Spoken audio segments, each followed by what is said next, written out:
Bienvenidos a Miller Matemáticas. El día de hoy vamos a encontrar los valores extremos de una función en varias variables, es decir, vamos a encontrar sus máximos y sus mínimos. Los invito a visitar mi página web www.millermatematics.com.co. Entonces, ¿qué debemos tener en cuenta con esta definición? Sucede que nosotros tenemos una función en dos variables. Esa función en dos variables nos puede presentar a nosotros diferentes situaciones. La primera, podemos encontrar un máximo absoluto. ¿Qué significa esto? Que este punto es el más alto en toda la función que nosotros podemos graficar. O podemos encontrar un mínimo absoluto, es decir, el menor valor con respecto a todos los puntos de la función. También podemos encontrar otro tipo de puntos mínimos relativos, que son puntos que se encuentran aquí con menor valor en un punto determinado de la función, pero que no son absolutos como en este caso. O puntos máximos relativos, que son estos que tenemos aquí. Este sería un punto máximo relativo. Con respecto a este no es tan alto con respecto a este máximo absoluto. Si las desigualdades de la definición se cumplen para todos los puntos x, y en el dominio de f, entonces f tiene un máximo absoluto o un mínimo absoluto en ese punto. Eso nos indica lo siguiente: si f tiene un máximo absoluto o un mínimo relativo en AB y las derivadas parciales de primer orden existen allí, entonces las podemos igualar a cero, para poder hallar esos puntos críticos y así determinar si son máximos absolutos, mínimos absolutos, correspondientes a la función.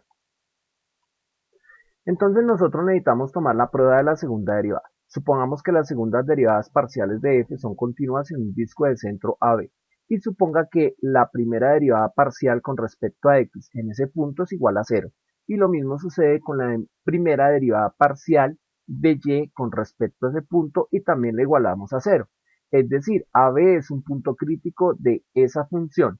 ¿Qué significa? Que nosotros podemos encontrar el discriminante, también se llama hessiano, de ese punto con respecto a las derivadas parciales determinadas de esta manera, y nos determina lo siguiente. Ese discriminante que nosotros tenemos acá es este mismo. ¿Qué significa? El determinante de las derivadas segundas. Aquí tenemos la derivada segunda con respecto a x, aquí tenemos la derivada segunda con respecto a y aquí tenemos las derivadas parciales cruzadas. ¿Eso qué significa? F segunda de x parcial por f dos veces de y parcial. Aquí está, en el punto.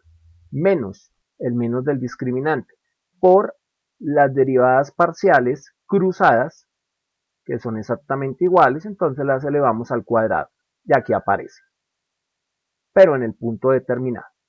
Si eso sucede, entonces aplicando nuestro discriminante tenemos tres criterios para poder saber el tipo de punto al cual nos referimos. ¿Qué significa?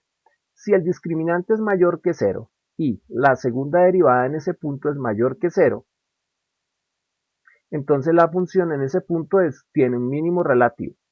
Ahora, si el discriminante es mayor que 0 y la derivada segunda parcial con respecto a x en ese punto es menor que 0, nos indica que ese punto en la función es un máximo relativo.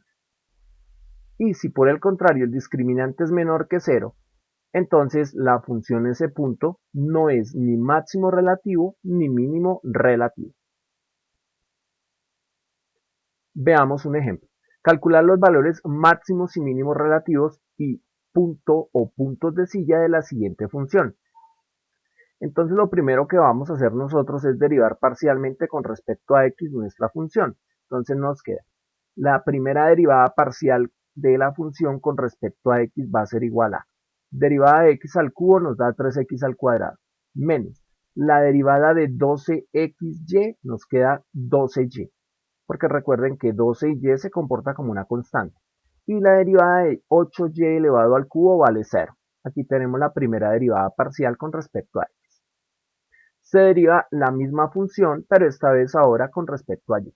Entonces nos queda x al cubo vale 0, menos 12xy, su derivada viene a ser menos 12x. 8y al cubo, su derivada viene a ser 3 por 8, 24, por y elevado al cuadrado. Recuerden que le restamos 1. Ahora, se iguala la primera derivada parcial con respecto a x a 0. Entonces aquí tenemos mi primera derivada parcial y la igualé a 0. Entonces nos queda la misma derivada igualada a 0. ¿Cuál es el fin? Veamos. 12y que está negativo pasa al otro lado positivo. Ahora lo que hacemos es dividir toda esta expresión por 3. Y nos queda 3 dividido 3, x al cuadrado. 12 dividido 3 nos da 4. Eso significa que x al cuadrado viene a ser igual a 4y. Se iguala la primera derivada parcial con respecto a y a 0. Es decir, nuestra derivada que habíamos encontrado la igualamos a 0. Y nos queda menos 12x más 24y elevado al cuadrado igual a 0. Entonces, 12x que está negativo pasa al otro lado positivo. Ahora dividimos todo por 12. Entonces 24 dividido 12 nos da 2. En este caso multiplicado por y al cuadrado. 12 dividido 12 nos da 1, multiplicado por x. Entonces nos queda 2y elevado al cuadrado va a ser igual a x. Sustituyendo la segunda ecuación en la primera nos queda. Entonces aquí tenemos nuestras dos ecuaciones y vamos a sustituir. Tenemos x, pero x en este caso es 2y elevado al cuadrado. Entonces lo reemplazamos. También elevado al cuadrado e igual a 4y. Operando nos queda 2 al cuadrado nos da 4 y 2 por 2 también nos da 4. Entonces 4y elevado a la 4 igual a 4y. Entonces acá nos queda 4y que está positivo pasa al otro lado negativo. 4y elevado a la 4 menos 4y igual a 0. Sacamos factor común 4y. Entonces nos queda 4y por y al cubo, 4y a la 4, menos 4y por 1, 4y. Eso significa que podemos separar. Entonces nos queda 4y va a ser igual a 0, indicando que y es igual a 0. O y al cubo menos 1 igual a 0. Eso significa que y al cubo va a ser igual a 1 porque 1 que está negativo pasa al otro lado positivo.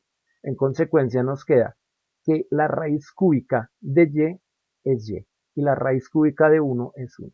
Eso indica que tenemos y igual 0 o y igual a 1. Si y igual 0, entonces se tiene x cuadrado menos 4y.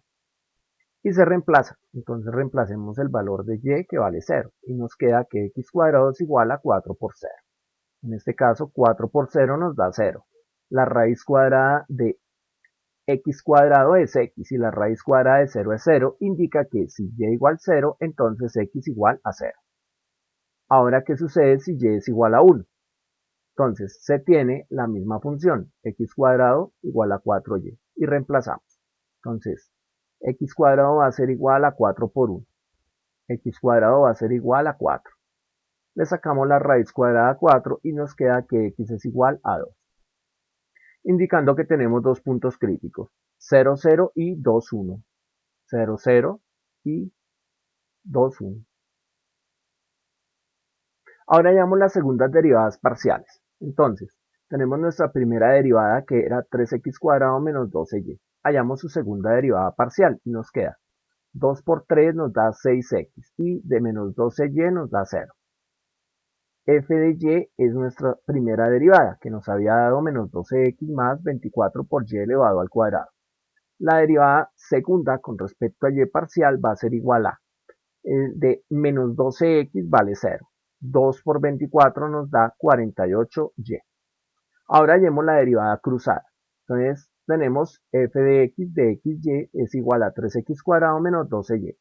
Ya la derivamos con respecto a x, ahora derivémosla con respecto a y. Entonces la derivada de 3x al cuadrado nos da 0 y de menos 12y nos da menos 12.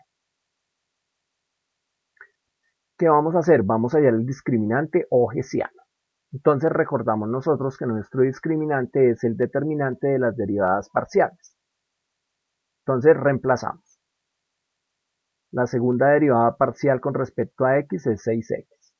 La segunda derivada parcial con respecto a y es 48y. Y las derivadas cruzadas siempre son iguales. Entonces en este caso no tenemos menos 12.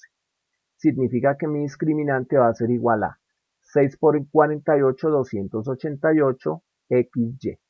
Menos del determinante. Menos por menos nos da más. 12 por 12 nos da 144.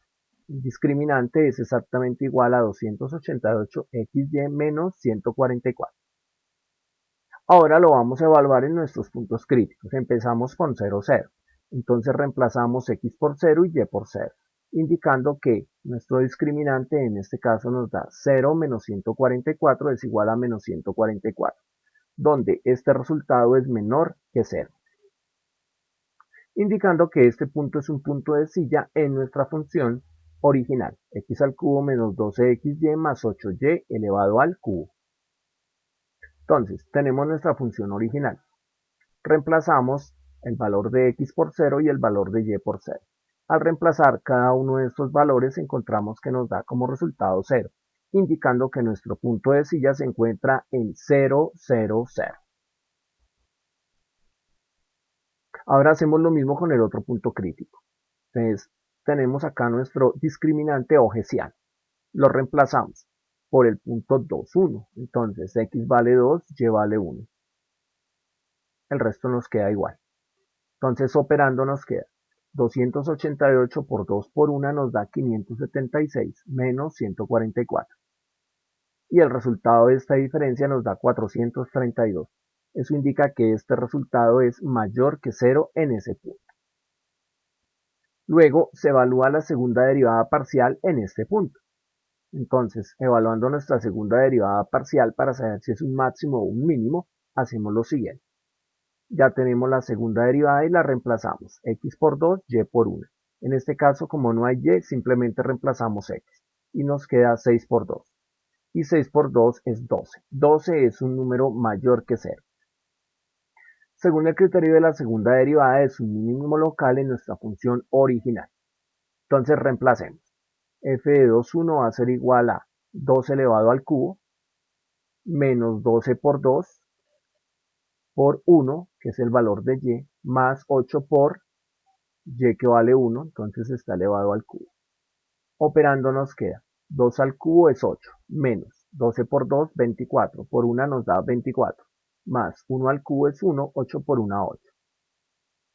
8 más 8 nos da 16, 16 menos 24 nos da menos 8. Eso significa que el punto 2, 1 menos 8 es un mínimo local. Entonces ahora veamos esto en GeoGebra. Entonces nuestra función es f de x igual a x al cubo menos 12xy más 8y al cubo. Y aquí la tenemos. Ahora, encontramos el punto 0, 0, 0. Aquí lo tenemos. Y efectivamente corresponde a un punto de silla. Aquí lo podemos observar. Y ahora tenemos el punto 2, 1 menos 8. Y aquí lo tenemos. El cual corresponde a un mínimo local o mínimo relativo.